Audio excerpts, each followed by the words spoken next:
யார் என்ன சொன்னாலும் நீதான் என் மனைவி என காதலன் பேசிய ஆசை வார்த்தைகளை நம்பி வேறு ஒருவருக்கு கழுத்தை நீட்டிய இளம்பெண் கட்டிய கணவனும் இல்லாமல் காதலனும் ஏமாற்றியதால் புலம்பும் நிலைக்கு ஆளாகியிருக்கிறார்.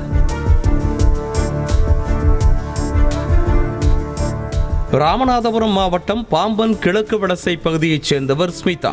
4 ஆண்டுகளுக்கு முன்பாக சென்னையில் வேலை பார்த்து வந்தபோது வசந்தகுமார் என்பவனோடு பழக்கம் ஏற்பட்டுள்ளது.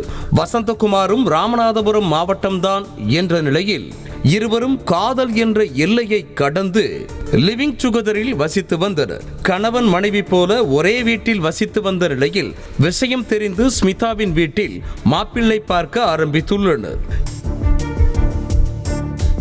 இருவரது காதலுக்கும் ஸ்மிதாவின் பெற்றோர் சம்மதிக்காத நிலையில் காதலன் கொடுத்த ஐடியா தான் இன்னும் அல்டிமேட். பெற்றோர் பார்த்த பையனை திருமணம் செய்து கொள்ள சொன்ன வசந்தகுமார் சில நாட்கள் கழித்து இருவரும் சேர்ந்து எடுத்த காதல் புகைப்படங்களை கணவனுக்கு அனுப்பி வைத்து குடும்பத்தில் பிரச்சனையை உருவாக்கி பிரித்து அழைத்து வந்து விடுகிறேன் என வாக்குறுதி கொடுத்திருக்கிறான்.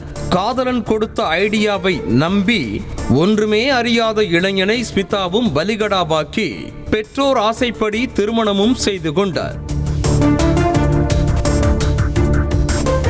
திருமணம் முடிந்த சில நாட்கள் கழித்து ஏற்கனவே திட்டம் போட்டபடி காதலிக்கும் போதும் லிவிங் டுகெதரில் இருந்த போதும் எடுத்த புகைப்படங்களை ஸ்மிதாவின் கணவருக்கு வசந்தகுமார் அனுப்பி வைக்க சண்டை வந்து கணவரை விட்டு பிரிந்து மீண்டும் பெற்றோர் வீட்டுக்கே வந்திருக்கிறார் ஸ்மிதா.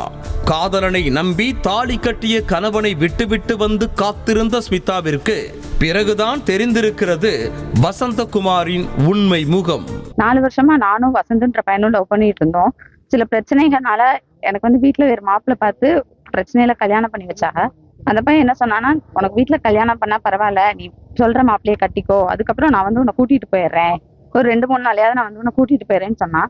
ஸ்மிதாவை திருமணம் செய்ய மறுத்த வசந்தகுமார் வீட்டில் பார்த்த வேறொரு பெண்ணை திருமணம் செய்து கொள்ள தேதி பார்த்து பத்திரிகை அடித்திருக்கிறான். இந்த தகவல் ஸ்மிதாவிற்கு தெரிய வரவே தன்னை ஏமாற்றிய காதலன் மீது நடவடிக்கை எடுக்க வேண்டும் என காவல் நிலைய வாசலில் நிற்கும் நிலைக்கு ஆளாகியிருக்கிறார். மேலும் வசந்தகுமார் மீது புகார் அளித்த தகவல் தெரிந்து அவரது தந்தை உறவினர் என குடும்பமே ஆபாசமாக பேசி தனக்கு கொலை மிரட்டல் விடுப்பதாக கண் கலங்கினார் ஸ்மிதா.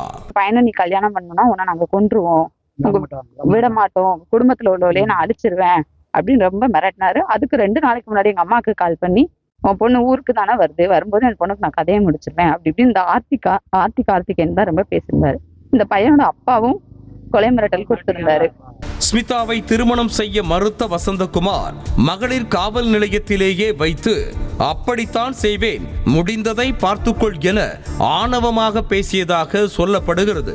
கட்டி வைத்த கணவனை விட்டுவிட்டு காதலனுக்காக மகள் தடம் மாறி வந்தது தெரிந்து ஸ்மிதாவின் தந்தை ஆசிட் குடித்து மருத்துவமனையில் ஆபத்தான நிலைமையில் சிகிச்சை பெற்று வரும் நிலையில்தான் காதலன் வசந்தகுமாருக்கு நடக்கவிருக்கும் திருமணத்தை தடுத்து நிறுத்தி தன்னுடன் சேர்த்து வைக்க வேண்டும் என தாத்தா பாட்டி என உறவினர்களோடு வந்து ராமநாதபுரம் எஸ்பி அலுவலகத்தில் ஸ்மிதா புகார் அளித்திருக்கிறார். செய்திகளை உடனுக்குடனும் துல்லியமாகவும் தெரிந்து கொள்ள சப்ஸ்கிரைப் பண்ணுங்க.